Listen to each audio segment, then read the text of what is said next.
दोस्तों मेरा नाम है अक्षय और आप सभी का स्वागत है आपके अपने YouTube चैनल ऑनलाइन ITI पर। दोस्तों railway recruitment cell south eastern railway द्वारा ITI पास कैंडिडेट्स के लिए 1785 पोस्ट पर अप्रेंटिस की एक लेटेस्ट भर्ती हाल ही में जारी हुई है। आज की इस वीडियो में इसी भर्ती की जानकारी के साथ इस वैकेंसी का एक ऑनलाइन फॉर्म हम लाइव आपके लिए वीडियो में भरने वाले हैं, जिसको देखकर आप इस भर्ती के लिए स्वयं ऑनलाइन अप्लाई अपने मोबाइल से कर पाएंगे। तो दोस्तों अगर बात करें इस भर्ती में अप्लाई करने के लिए तो आपकी एज मिनिमम 15 से लेकर मैक्सिमम 24 वर्ष होनी चाहिए।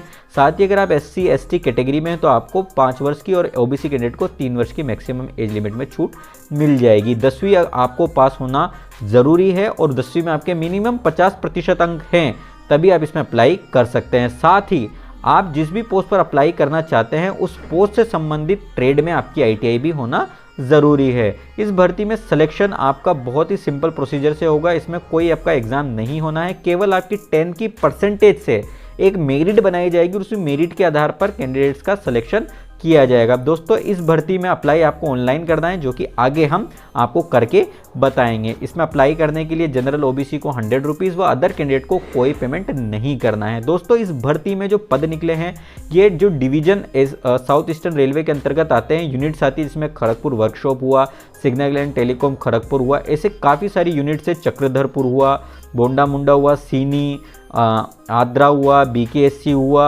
आपका रांची हुआ, ऐसी कई सारी यूनिट्स, कई सारी लोकेशंस पर जो ये यूनिट्स मौजूद हैं वहाँ पर अलग अलग ट्रेड्स के लिए, जिसमें इलेक्ट्रीशियन हुआ, mechanic, diesel, wireman, winder, refrigeration AC mechanic, lineman इत्यादि, कारपेंटर, मतलब काफ़ी सारी ट्रेड्स है जो कि आप इस नोटिफिकेशन के माध्यम से चेक कर सकते हैं और फॉर्म भरने से पहले ये आइडेंटिफाई कर सकते हैं कि आपको किस यूनिट में किस ट्रेड के लिए अप्लाई करना है। ये नोटिफिकेशन आप हमारे टेलीग्राम ग्रुप से डाउनलोड कर सकते हैं। साथ ही इस वैकेंसी की अगर डिटेल इन्फॉर्मेशन चाहिए तो पिछली वीडियो को आप हमारे चेकआउट कर सकते हैं आई बटन पर क्लिक करके।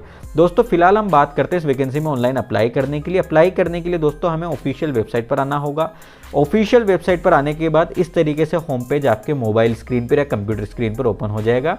ये ऑफिशियल वेबसाइट का लिंक आपको इस वीडियो के डिस्क्रिप्शन में भी मिल जाएगा। साथ ही इसे आप हमारे टेलीग्राम ग्रुप और हमारे व्हाट्सएप चैनल से भी प्राप्त कर सकते हैं। वहाँ से क्लिक करने के बाद सीधा इस तरीके से आप होम पेज पर पहुँच जाएंगे। यहाँ पर सबसे पहले आपको जानकारी दी हुई है इस वैकेंसी में अप्लाई करने की लास्ट डेट है 27 दिसंबर 2024 शाम को 5 बजे। तो दोस्तों अप्लाई करने के लिए अप्लाई का एक ऑप्शन दिया हुआ है, इस पर हमें जस्ट क्लिक कर देना है। क्लिक करने के बाद इस तरीके से पेज ओपन हो जाएगा। यहाँ पर आप देखेंगे रजिस्ट्रेशन के लिए आपको एक ऑप्शन दिया हुआ है रजिस्टर का, इस पर हमें सबसे पहले क्लिक करना है। हमें सबसे पहले अपना रजिस्ट्रेशन करना है। रजिस्ट्रेशन करने के बाद जैसा कि नीचे की ओर रजिस्ट्रेशन ID, पासवर्ड और एंटर कैप्चा दिया हुआ है। जब हमारा रजिस्ट्रेशन हो जाएगा तो ये नीचे दी हुई डिटेल्स में हमारी डिटेल्स फिल करके हम लॉगिन करेंगे। तो सबसे पहले हम रजिस्टर वाले बटन पर क्लिक करके हमारा रजिस्ट्रेशन कर लेते हैं। अब देखते हैं रजिस्ट्रेशन में क्या क्या डिटेल्स रिक्वायर्ड है। सबसे पहली है पर्सनल डिटेल। पर्सनल डिटेल में सारी डिटेल डालने से पहले आप सभी अपनी 10th की मार्कशीट को अपने सामने रख लें, क्योंकि 10th की मार्कशीट में जो रिकॉर्ड है, जो आपका नाम, डेट ऑफ बर्थ है, सेम आपको यहाँ पर फॉर्म में एंटर करना है। सबसे पहले आपका नाम में आपका फर्स्ट नेम, बीच में कोई मिडिल नेम है तो मिडिल नेम और लास्ट में आपका सरनेम आपको डाल देना है। ठीक है। फादर नेम में आपको आपका फादर नेम डालना है। मदर नेम में आपको आपकी माताजी का नाम डालना है। डेट ऑफ बर्थ में आपको डेट ऑफ बर्थ यहाँ से सेलेक्ट कर लेनी है। ठीक है। ये सारी डिटेल आपको 10th की मार्कशीट के अनुसार ही डालनी है। जेंडर आपको ड्रैग एंड ड्रॉप के माध्यम से सेलेक्ट कर लेना है। नेशनलिटी ड्रैग एंड ड्रॉप के माध्यम से। रिलीजन के लिए भी आप ड्रैग एंड ड्रॉप का उपयोग करेंगे। मैरिटल स्टेटस में भी drag and drop, married, unmarried जो भी हैं सेलेक्ट कर सकते हैं। कैटेगरी भी आपको जो भी आपकी कैटेगरी है, schedule caste, schedule tribe, unreserved, OBC, वो आप कैटेगरी में ड्रैग एंड ड्रॉप से सेलेक्ट कर सकते हैं। नेक्स्ट ऑप्शन है वेदर एक्स सर्विसमैन। अगर आप एक्स सर्विस में रह चुके हैं तो येस, अदरवाइज आपको नो पर क्लिक कर देना है। Do you belong to PWD। अगर आप फिजिकली हैंडीकैप्ड हैं तो येस, अदरवाइज नो पर आपको यहाँ पर टिक लगा देना है। सेलेक्ट आइडेंटिटी कार्ड टाइप में अगर जब आप क्लिक करेंगे तो ड्रैग एंड ड्रॉप में आपको केवल आधार कार्ड का ऑप्शन नजर आएगा, तो यहाँ पर आपको आधार कार्ड सेलेक्ट कर लेना है और एंटर आइडेंटिटी कार्ड में आपको आपका आधार नंबर यहाँ पर एंटर कर देना है। नेक्स्ट ऑप्शन है दोस्तों आपका आइडेंटिफिकेशन मार्क 1।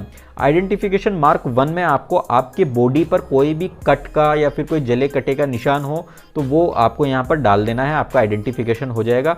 आइडेंटिफिकेशन मार्क 2 में जो आपने फर्स्ट में जो आपने आपका कट या मार्क का निशान की डिटेल डाली है, उसके अलावा कहीं कोई कट मार्क हो दूसरा तो वो आपको सेकंड वाले ऑप्शन में डाल देना है। मोबाइल नंबर में आपको आपका चालू मोबाइल नंबर और ईमेल एड्रेस में आपको आपकी चालू ईमेल आईडी डालनी है, क्योंकि उसी से आपको उसी पे आपको सारी डिटेल्स मिलेगी, लॉगिन वगैरह सारी चीज़ें आगे फॉर्म भरने के बाद जो इन्फॉर्मेशन आएगी सब वहीं पर आएगी। ठीक है, अब बात आती है सेलेक्ट डिवीज़न यूनिट।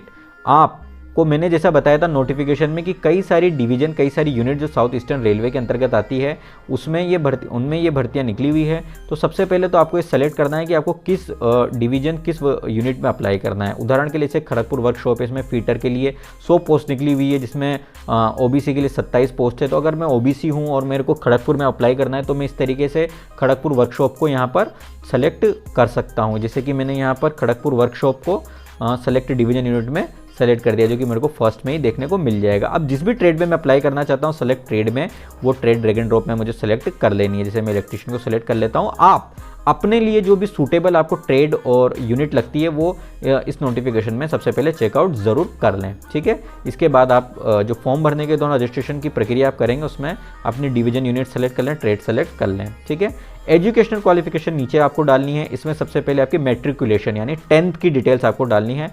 सबसे पहले ऑप्शन में है आपका नेम ऑफ बोर्ड यूनिवर्सिटी, जिस भी बोर्ड बोर्ड से आपने 10th कराया। जैसे कि स्टेट बोर्ड आपका बिहार है तो आपको स्टेट बोर्ड बिहार डाल देना है, यूपी है तो यूपी डाल देना है, बंगाल है पश्चिम बंगाल डाल देना, राजस्थान डाल देना है। ईयर ऑफ पासिंग, जिस भी ईयर से आपकी 10th हुई है उस ईयर को आपको एंटर कर देना है। ठीक है, रोल नंबर में आपका 10th का रोल नंबर आएगा, सर्टिफिकेट नंबर में आपका 10th का सर्टिफिकेट नंबर आएगा। ठीक है, ऑब्टेन मार्क्स, आपने जो अंक प्राप्त किए हैं 10th में वो आपको यहाँ पर डाल देना है। ये मार्क्स के रूप में भी हो सकते हैं और सीजीपीए के रूप में भी हो सकते हैं।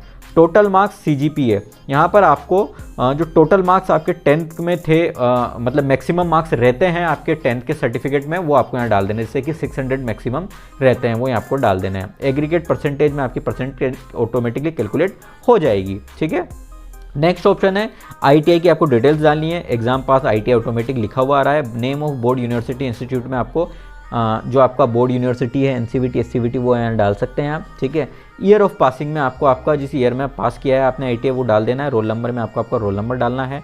सर्टिफिकेट नंबर में आपको आपके आईटीआई का जो सर्टिफिकेट आता है उसका नंबर डालना है। दोस्तों यहाँ पर आपको ये ध्यान रखना है कि सर्टिफिकेट नंबर में रोल नंबर अलग और सर्टिफिकेट नंबर अलग होता है। तो यहाँ पर आपको केवल आपका सर्टिफिकेट नंबर डालना है और रोल नंबर वाले ऑप्शन में आपको आपका रोल नंबर डालना है। ठीक है, ऑब्टेन मार्क्स में जो आपने आईटीआई के दोनों वर्ष, अगर 2 वर्ष की आईटीआई है तो दोनों वर्ष में जो अंक प्राप्त किए वो यहाँ पर डाल देने हैं। अगर आपकी आईटीआई 1 वर्ष की है तो उस संपूर्ण 1 वर्ष में जो अंक प्राप्त किए वो आपको यहाँ डाल देने हैं। टोटल मार्क्स में जो आपके मैक्सिमम मार्क्स आईटीआई के सर्टिफिकेट के होते हैं वो आपको यहाँ पर डाल देने हैं। Aggregate percentage marks automatic calculate हो जाएगी। सेलेक्ट काउंसिल में आप एनसीवीटी एससीवीटी सेलेक्ट कर सकते हैं। सेलेक्ट रिजल्ट पास फेल में आप सेलेक्ट कर लें। और जो ट्रेड है आपकी ऑटोमेटिक, चूंकि हमने नेम ऑफ ट्रेड पोस्ट जब यूनिट और डिवीजन हमने सेलेक्ट करी थी वहाँ डाली थी तो ये ऑटोमेटिक आ जाएगी। इसके बाद हमें जस्ट नेक्स्ट वाले बटन पर क्लिक कर देना है। इससे पहले हमें एक चीज़ ध्यान रखनी है कि जो आईटीआई की डिटेल्स हम फिल कर रहे हैं इसमें name of board university institute name में हमारी आईटीआई का जो इंस्टीट्यूट है जहाँ से हमने आईटीआई की है उसका नाम हम भर सकते हैं। इसके बाद हम नेक्स्ट वाले बटन पर क्लिक कर देंगे। नेक्स्ट वाले बटन पर क्लिक करने के बाद एड्रेस डिटेल का ऑप्शन खुल जाएगा। यहाँ पर सबसे पहले हमें हमारा परमानेंट एड्रेस डालना है। परमानेंट एड्रेस में हमें सबसे पहले हमारा विलेज टाउन हमें डालना है। इसके बाद पोस्ट ऑफिस का नाम, तहसील का नाम, पुलिस स्टेशन का नाम डाल देना है। स्टेट जो हमारा है वो उसको हम ड्रैग एंड ड्रॉप से सेलेक्ट कर सकते हैं। इसके बाद हमारा डिस्ट्रिक्ट भी हम ड्रैग एंड ड्रॉप से सेलेक्ट कर सकते हैं। पिन कोड में हमें पोस्टल कोड डाल देना है, जो भी हमारा पिन कोड हो।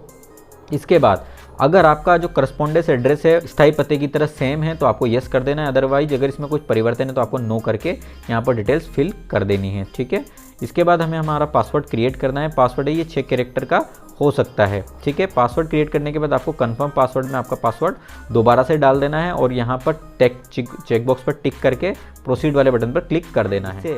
हमारा जो फॉर्म है ये फाइनली प्रीव्यू एंड कंफर्मेशन के लिए आ जाएगा। यहाँ पर हमें जो सारी डिटेल्स अभी तक हमने डाली है वो एक बार दोबारा से देखने को मिल जाएगी।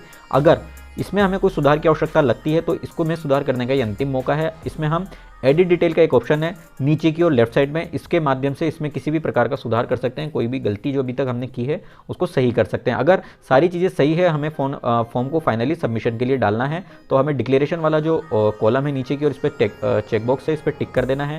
कैप्चर डालकर सबमिट एप्लीकेशन वाले बटन पर जस्ट क्लिक कर देना है। यहाँ हम आपको करके बता देते हैं। इस पर क्लिक करने के बाद अगर आप देखेंगे कि एक बार ये आपको वेरीफाई करने के लिए कंफर्मेशन लेगा ऊपर की ओर, आपको ओके कर देना है। लास्ट में हमें हमारा अपलोड फोटो और सिग्नेचर करना है। ठीक है, जो फोटो है ये 6 महीने से पुराना नहीं होना चाहिए और यहाँ पर आपको एक सैंपल देखने को मिल जा रहा है। फोटो और साइन जो है जेपीजी फॉर्मेट में आपको अपलोड करने हैं, ठीक है। फोटो जो है ये मैक्सिमम 500 केबी के अंदर का होना चाहिए और जो साइन है आपका 200 केबी के अंदर का होना चाहिए। साथ ही आपको कुछ और सर्टिफिकेट्स भी अपलोड करने पड़ेंगे, जिसमें आपका अपलोड मेट्रिकुलेशन सर्टिफिकेट यानी 10th का सर्टिफिकेट आपको अपलोड करना है। ये जो सर्टिफिकेट है ये आपको पीडीएफ में अपलोड करना है, ये 500 केबी से ज़्यादा का नहीं होना चाहिए। इसी तरीके से आपको आपकी आईटीआई का सर्टिफिकेट भी अपलोड करना है, ये भी आपको पीडीएफ में और 500 केबी के अंदर ही अपलोड करना है। दोस्तों फोटो, सिग्नेचर और डॉक्यूमेंट्स अपलोड करने के बाद हमें जस्ट प्रोसीड वाले बटन पर क्लिक करना है। इससे पहले हमें हमारा रजिस्ट्रेशन नंबर यहाँ पर नोट डाउन कर देना है, ठीक है। इसके बाद लास्ट में प्रोसीड वाला बटन, इस पर हमें क्लिक कर देना है। प्रोसीड वाले बटन पर क्लिक करने के बाद आपका जो फॉर्म है ये प्रोविजनली सबमिट हो जाएगा, ठीक है।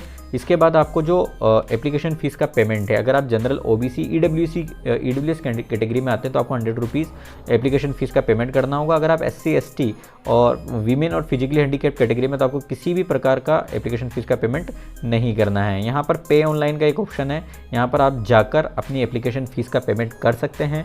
इसके बाद आपका एप्लीकेशन फ़ीस का पेमेंट हो जाएगा और आपका जो फॉर्म है ये फाइनली सबमिट हो जाएगा। आप internet banking, debit card, credit card के माध्यम से अपनी एप्लीकेशन फीस का पेमेंट कर सकते हैं। दोस्तों इसके बाद आपको जस्ट आपका जो फॉर्म है उसका प्रिंट आउट कर लेना है और प्रिंट आउट करने के बाद उसको सेव कर लेना है और लॉगिन आईडी और पासवर्ड में आपका रजिस्ट्रेशन आईडी जो कि हमने आपको लास्ट में नोट करवाई थी वो आपको नोट कर लेनी है और आप पासवर्ड जो आपने क्रिएट करा था ये आपको सेव कर लेना है, जिससे कि आप जो लॉगिन के दौरान जो फॉर्म दोबारा से लॉगिन कर सके, कोई भी डिटेल से वो चेकआउट कर सकते हैं। इस तरीके से जैसे हम होम पेज पे आएंगे, यहाँ पर आपको व्यू एप्लीकेशन स्टेटस में रजिस्ट्रेशन आईडी, पासवर्ड डाल देना है, कैप्चा डाल के लॉगिन कर लेना है। तो दोस्तों इस तरीके से आप साउथ ईस्टर्न रेलवे का जो ये फॉर्म है ये काफ़ी सिंपल स्टेप्स के माध्यम से भर सकते हैं। इसके अलावा मैं आपको बताना चाहूँगा दोस्तों, रेलवे के अलावा अभी काफ़ी सारी और परमानेंट जॉब्स निकली हुई है जिसकी जानकारी आप हमारे यूट्यूब चैनल पर जाकर प्राप्त कर सकते हैं। जैसे CSIR IICT में टेक्नीशियन के पदों पर भर्ती चल रही है। इसके अलावा NWR north western railway, NFR में नॉर्थ फ्रंटियर रेलवेज में भी अप्रेंटिस की भर्ती चल रही है, जिसकी जानकारी आप हमारे यूट्यूब चैनल पर, हमारे टेलीग्राम चैनल पर, इंस्टाग्राम के माध्यम से प्राप्त कर सकते हैं। दोस्तों अगर ये वीडियो आपको ज़रा भी हेल्पफुल लगा हो तो प्लीज़ इसे लाइक ज़रूर करें, साथ ही अपने दोस्तों के बीच में शेयर करना बिल्कुल ना भूलें और हमारे यूट्यूब चैनल को सब्सक्राइब करके बेल आइकन ज़रूर दबा दें। साथ ही हमें टेलीग्राम पर और इंस्टाग्राम पर ज्वाइन करना बिल्कुल ना भूलें। दोस्तों मिलते हैं अगली वीडियो में, टेक केयर।